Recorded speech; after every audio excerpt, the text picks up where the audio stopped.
Hello விவாஸ், Pandian store சீரியலோட next ப்ரோமோவில் என்ன மாதிரியான எதிர்பாராத விஷயங்கள்லாம் நடந்திருக்கு அப்படின்றத வாங்க நம்ம இந்த வீடியோக்குள்ளே பார்க்கலாம்.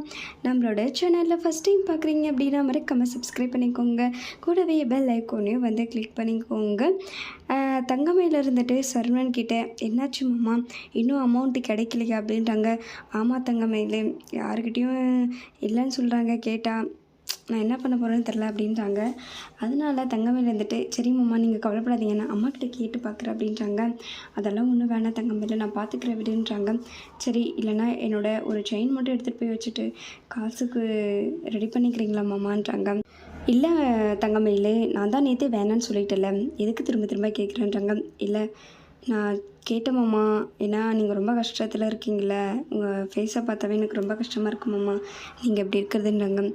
சரி தங்கமயிலே, நீ இவ்வளோ சொல்கிறல்ல, சரி ஒரு சின்ன செயின் அப்படிலாம் ரிங்கு மட்டும் கொடு, நான் போயிட்டு வச்சுட்டு அமௌண்ட்டு கொடுத்துட்டு உனக்கு ஒரு 1 வீக்குள்ளே வந்து அமௌண்ட்டு கொடுத்துட்றேன் அப்படின்ட்டாங்க. அதை கேட்டதும் தங்கமயிலே இன்னும் ஷாக் ஆகுறாங்க. ஐயோ, நாம் வேறு தெரியாமல் வாய் விட்டோமே, அதெல்லாமே கவரிங் நகைன்னு தெரிஞ்சால் கடைக்கார சொல்லிடுவார் அப்படின்னு சொல்லிட்டு ரொம்பவே பயப்படுறாங்க. அதுக்கப்புறம் சரிங்க மாமா, நான் ஒரு நிமிஷம் வெயிட் பண்ணுங்கள், நான் எடுத்துகிட்டு வந்துடுறேன்னு சொல்லிவிட்டு அவங்க அம்மாவுக்கு கால் பண்ணி சொல்கிறாங்க.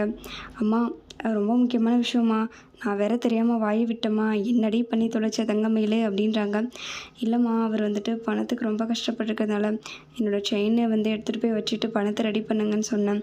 ஆனால் திடீர்னு அவர் கேட்பான்னு நினச்சி கூட பார்க்கலாமா, நீ மட்டும் இருக்கிறியே, உன்னை என்ன தான் வச்சு செய்கிறதுன்னு எனக்கு தெரியல, இப்படி ஏண்டி பண்ணிகிட்ருக்க அப்படின்றாங்க.